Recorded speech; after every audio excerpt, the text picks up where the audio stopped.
Once the beasts were arguing among themselves as to who could produce the largest number of whelps at the time of giving birth. So they went to the lioness to settle the dispute and asked at the end, "How many do you have at the time of giving birth?"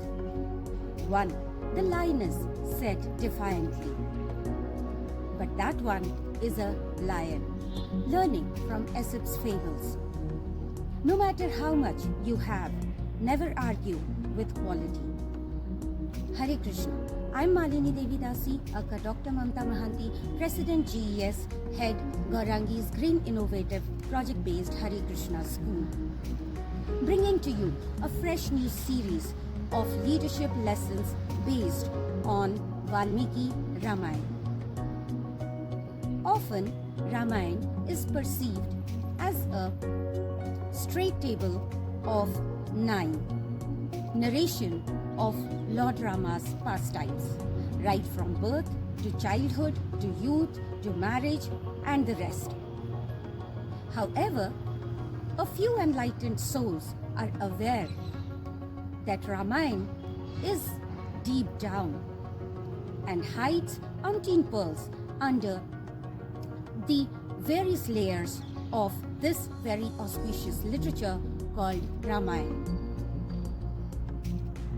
At the outset, it starts with the prelude and interaction between Sage Narada and the 4 Kumaras. And the first background pastime goes like this. Once upon a time in Dwapar Yuga, there lived a king called King Sumati with his very chaste wife, Queen Satyavati. The couple always engaged in listening to Ramayana, serving the Lord, distributing prasadam, and doing general societal welfare activities. Once a sage named Vibhandak passed by their kingdom, and as was the custom, the couple welcomed him and served him. Very much impressed by their services, the sage asked the king, "O king, how is it that you and your chaste wife are always engaged in devotional service? And you do so much of work for the development of general humanity and society." King Sumati said, using his mystic powers and remembrance of his past life, that in his previous birth, he was a downtrodden, wretched soul called Malati. Engaged in different sinful activities, he was disowned by his family. Lost, hungry, thirsty, he just wandered around in different forests. One day, he reached a forest that was almost nil at inhabitation. However, that forest was brimming with beauty, tranquility, peace, and power, owing to sage Vasishtha's ashram in vicinity. Locating that, Malati adjusted himself near sage Vasishtha's ashram and started living there. And then King Sumati unveils that his wife, who was called Kali in her previous birth, again, just like Malati, was abandoned by her pious family owing to her own misdeeds. And Malati inquired from Kali, how is it that she was in such a situation? Just like him, Malati narrated that she was abandoned by her family. Impressed by her honest confessions, Malati married Kali, and they started living in the same vicinity of sage Vasishtha's ashram. However, they survived on meat eating for many days.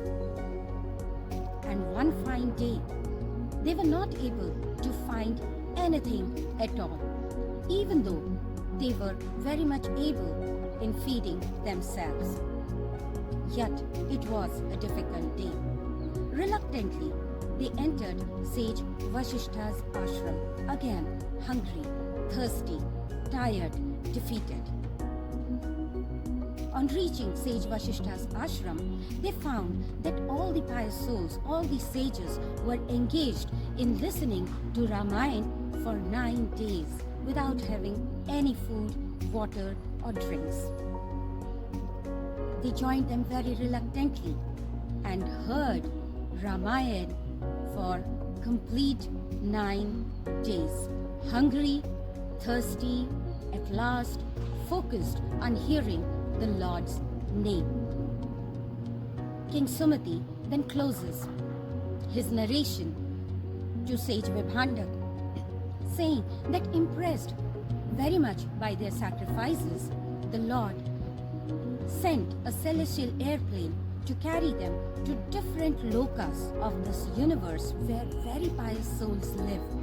They interacted with many pious souls, and in this life, as King Sumati and Queen Satyavati, they are serving their lordships and doing lot of beneficial work for the society in general. Thus ended King Sumati's narration of his previous life. What are our learnings from this particular pastime? 1. Always bear deep down in your consciousness that our leadership position is solely because of our past lives or past karma. 2. People around, up, down, beside are all karmically connected. 3. The position in itself is temporary as lives. 4. Make the best of the best that the Lord has given us. 5. Keep your organization clean, pious, healthy, both intrinsically and extrinsically. 6. Great leaders have the capacity to do their best, to give their best, and to transform the society just because they have studied life and philosophy in depth. 7. Stay spiritually charged by chanting the Lord's name always. That is your only protection against the karmic attacks. 8. Always remember past lessons.